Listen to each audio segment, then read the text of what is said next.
मात्र ते आता भाजपमध्ये जाणार किंवा नाही असा संभ्रम पडला। आम्हाला सगळ्यात मोठी अडचण तीच होती की खडसे साहेबांनी मध्यंतरी, आता ते कुठल्या पक्षात आहेत मला असं कळलं की ते दिल्लीला सुद्धा गेले। बेगाने के शादी में अब्दुल्ला दिवाना असा प्रकार तो दिसतोय। त्यांना कोणी बोलवलं, सासरा म्हणून कदाचित बोलवलं असेल तर नक्की त्यांचा जायचा अधिकार, परंतु त्यांना कुठल्या पक्षाने बोलवलंय असं काही मला वाटत नाही। आणि मध्येच त्यांनी लोकसभेच्या निवडणुकीला असं सांगितलं की मी भारतीय जनता पार्टीमध्ये प्रवेश करणार आहे आणि माझं बोलणं झालेलं आहे, प्रवेश काही झालेलं नाही अजून।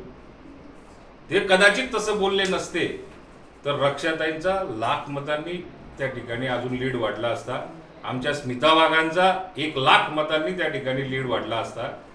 आमची हात जोडून विनंती त्यांना असणार आहे की विधानसभेच्या वेळी असं काही बोलू नका।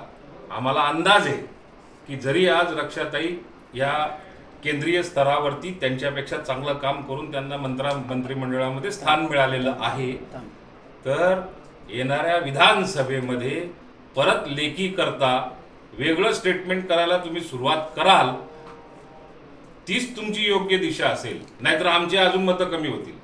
आता पण उत्तर महाराष्ट्रामध्ये खडसेंनी भाजपमध्ये जाण्याचा निर्णय घेतला, त्याच्यामुळे जास्त मतं मिळाले असं बोललं जात आहे। रक्षा खडसे त्याच्यामुळेच निवडून आला असं पण सांगितलं जात आहे।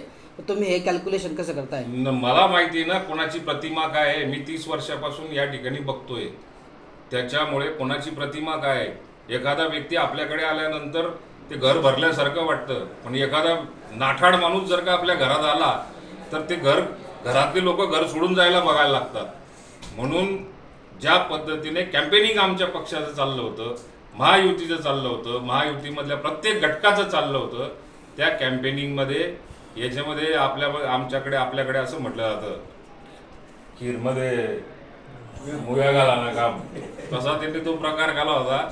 कशाला मध्ये पंगतमध्ये डुक्कर सोडायचं काम केलं, लीड कमी करून टाकला त्यांनी, त्याच्यामुळे लीड कमी झाला असं म्हणायचं माझं स्पष्ट मत आहे की त्याच्यामुळे लीड कमी झाला। याच गोष्टीमुळे दादा जसं की तुम्ही म्हटलं आता की काही लोक त्यांच्या येण्याने बाहेर पडायच्या तयारीत आहे, तर त्यांच्यामुळे त्याच गोष्टीमुळे त्यांचा भाजपचा पक्षप्रवेश थांबला आहे।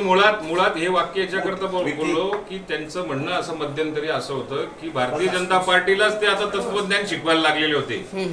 भारतीय जनता पार्टीला तत्वज्ञान असं शिकवलं त्यांनी मधल्या काळामध्ये की राष्ट्रवादी काँग्रेस आणि शिवसेना फोडण्याचं काम देवेंद्र फडणवीस साहेबांनी केलं आणि म्हणून महाराष्ट्रामध्ये हे वातावरण तयार झालं, असं एक त्यांनी कल्पनाशक्ती मोठी लावलेली होती। आता सून कदाचित इकडे मंत्री झाली त्याच्यामुळे कदाचित त्यांची भाषा बदलू शकते। आता ते जर का तसं लॉजिक लावू शकतात, त्यांना कोणी सांगितलं असं लॉजिक लावायला? तर वस्तुस्थिती तर ही होती की तुम्ही या ठिकाणी भारतीय जनता पार्टीमध्ये मी जबरदस्ती घुसतोय, हे स्वयंघोषित घुसणारा कार्यकर्ता म्हणून जी तुम्ही भूमिका निभावली ती लोकांना आवडली नाही आणि लोकांनी त्याच्यामुळे लाख मतं आमचे कमी झालेली। भाजपवर टीका केली दादा म्हणून त्यांचा पक्षप्रवेश रखडला आहे का? मग आता तुमच्यापर्यंत काय माहिती? भाजपवर टीका केली त्यांनी म्हणून पक्षप्रवेश रखडला का त्यांनी? नाही, ते भारतीय जनता पार्टीच्या नेत्यांना माहिती, खरोखर पक्ष दिल्लीत चर्चा झाली पण गल्लीत काही अजून त्याच्याविषयी अशी चर्चा झाली नाही किंवा माहिती नाहीये।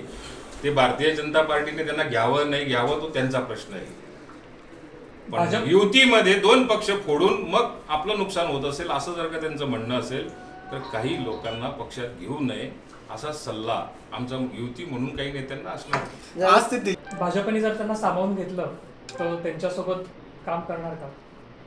आता महायुतीमध्ये समजा जर का काही लोक आपल्याला नसतील आवडत तरी सुद्धा काम करायची वेळ आली तर करावंच लागतं, त्यांचं स्वागत नक्की करू आम्ही।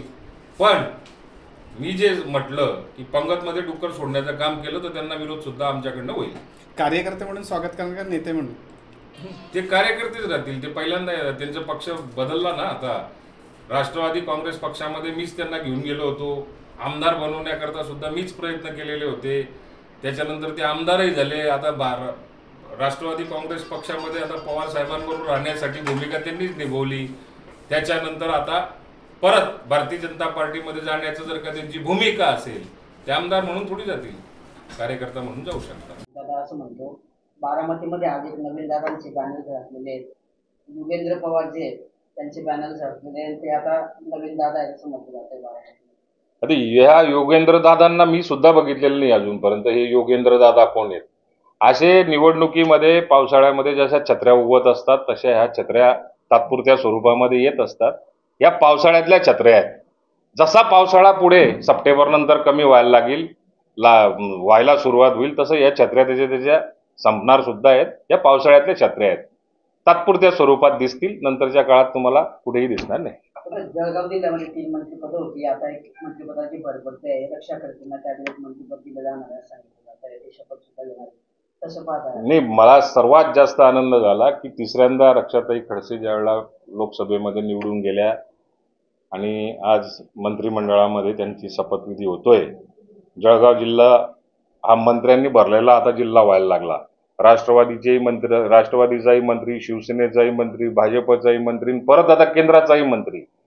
त्यामुळे या जिल्ह्यातल्या विकासामध्ये या 4 मंत्र्यांना एकत्र येऊन आपल्या जिल्ह्याचा विकास साधणं हे सोपं होऊ शकतं. म्हणून खूप खूप त्यांचं अभिनंदन, त्यांना खूप खूप शुभेच्छा. नाही, ते इलेक्शनच्या पिरियडमध्ये लोकसभेमध्ये त्यांनी का भूमिका मांडली, कारण ते पक्षनिष्ठेच्या गोष्टी खूप करतात आणि पक्षनिष्ठेच्या गोष्टी करत असताना एखाद्या पक्षामधनं आपली भूमिका या पक्षातून त्या पक्षामध्ये कुठलाही प्रवेश न होता सुद्धा जर का शिफ्ट झालेली असेल, ती भूमिका का मांडलेली होती ती त्यांना भगवंताला आणि त्यांना दोघांनाच माहिती असणार आहे. आम्हाला पूर्ण कॉन्फिडन्स होता की आमच्या महायुतीतले दोन्ही उमेदवार हे खासदार म्हणून जातील. ते आले असते तरी जाणार होते, ते नसते आले तरी सुद्धा जाणार होते. फक्त आमचा लीड त्यांच्यामुळे कमी झाला. एबीपी माझा, उघडा डोळे बघा नीट.